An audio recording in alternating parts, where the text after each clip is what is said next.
Hi everyone, welcome to chapter 4 of Cleanse to Heal. This one is called What About the Microbiome?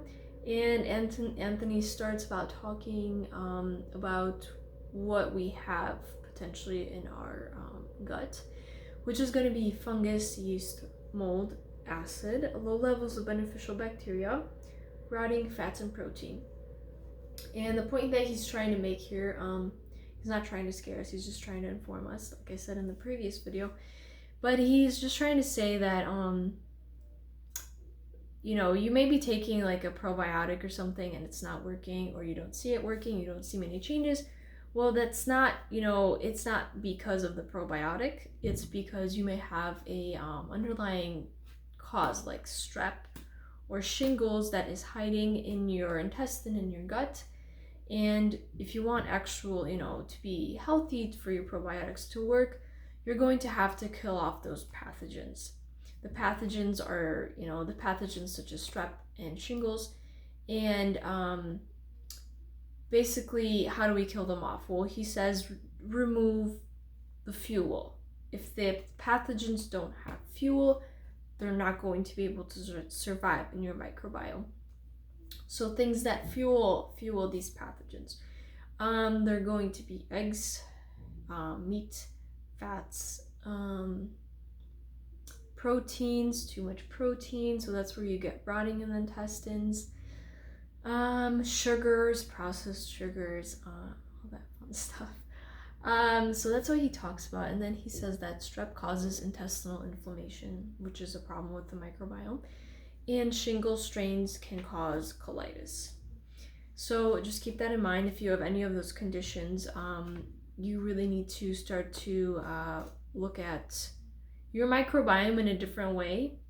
Start to look at it as something that needs cleansing, and once it starts cleansing, then you're going to have a good balance of bacteria, because those good bacteria will be able to thrive. And interesting thing about the bad bacteria is the viruses, they don't care about the good bacteria. They're just going to bypass the good bacteria and just go straight for the foods that are feeding them. So the foods that are feeding them, like I said before, it's going to be eggs, meat, fats, proteins, gluten for some people. So if if you don't feel good after eating those foods, this may be a problem. Why do you have bloating? Why do you have pain? Why do you have, a lot of different kinds of symptoms? Basically, so that might be the reason. And you need to just start eliminating those troublemakers, and you can start killing off those pathogens, and then you can have a healthier microbiome. So he basically says, well, what is healthy bacteria? Okay, so I've eliminated, the bad things that feed the pathogens. And where can I find good bacteria? Good bacteria can be found in fruits, vegetables, leafy greens, herbs, and juices. So like celery juice, any other vegetable or fruit juices that you choose to make. And so then he makes a point about gluten. How does gluten affect the microbiome? So actually gluten, lactose, and eggs. So those are feeding E. coli, strep, Epstein-Barr virus, shingles, and HHV6. So while you're ingesting these foods, while eating gluten, lactose, and eggs, these pathogens are going to be feeding these foods that you are eating. And when they feed on them, they will release more toxins into the body, which will cause your body to react to the toxins, and it's going to try to protect itself, and it's going to create mucus.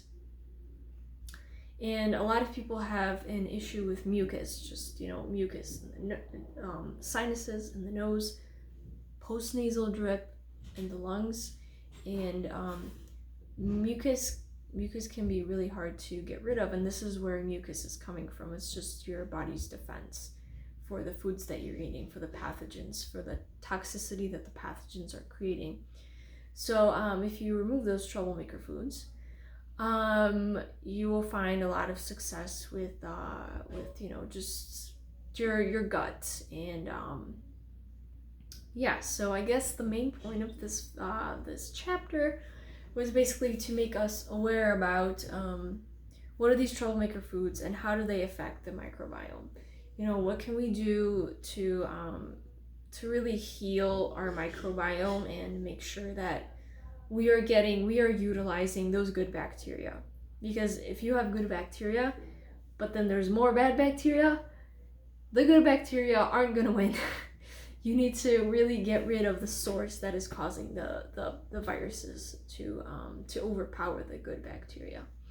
Yeah, so that's this chapter. And the next chapter is going to be chapter 5, intermittent fasting revealed. So I will film the next one, and I hope to see you guys later. And if you're reading with me, then we can compare notes, or let me know what you have read, what you have understood from the chapter, and see you next time.